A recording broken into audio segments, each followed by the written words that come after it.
আমি Johnny sings, তুমি আমার কাছে পাঠিয়ে দাও, ওর যৌবন আমি সামলিয়ে দিচ্ছি। হেই গাইস, আসসালামু আলাইকুম। আশা করি সবাই ভালো আছেন। তো ওয়েলকাম আপন ভাই। তো কেমন আছো তোমরা? তো বরাবরের মতো আরেকটি ভিডিও নিয়ে হাজির হয়ে গেলাম আমরা। আজকে তোমাদেরকে একটা প্রাণীর সাথে পরিচয় করে দিব। সে প্রাণী মঙ্গল গ্রহের প্রাণী, ঠিক আছে? এলিয়েনদের হাতে চোরা খায়। তো চলো বেশি কথা না বলে ভিডিও শুরু করা যাক।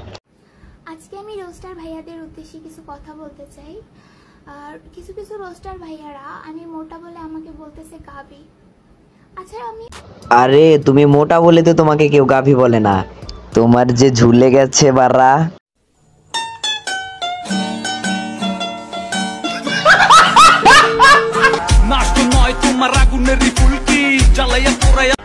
ये सब क्या देखना पड़ रहा है?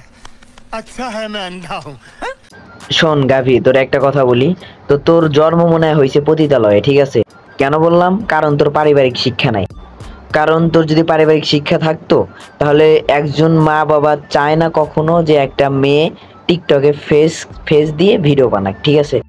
শোন গাভী, ভালো হয়ে যা, ঠিক আছে? ভালো হইতে টাকা পয়সা কিচ্ছু লাগে না। আপনারা কি গাভীর পোলারে দেখতে চান? না না, এই ভিডিওতে দেখাবো না। তো আরেকটি ভিডিও নিয়ে আসবো। তো গাভীর পোলা কে, যারা লিজেন্ড তারা অবশ্যই বুঝে গেছে, আর যারা বুঝেন নাই তাদের জন্য কালকে একটা ভিডিও আসতেছে গাভীর পোলাটারে নিয়ে।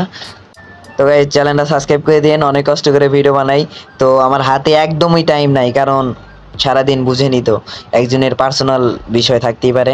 সো প্লিজ নিজের ছোট ভাই মনে করে চ্যানেলটা সাবস্ক্রাইব করে দেন প্রতিদিন। আজকে ভিডিওটা একদম ছোট হয়ে গেছে, তো প্লিজ গাইস নিজের ছোট ভাই মনে করে চ্যানেলটা সাবস্ক্রাইব করে দিন। আজকের মতো বিদায়, আল্লাহ হাফেজ, বাই বাই।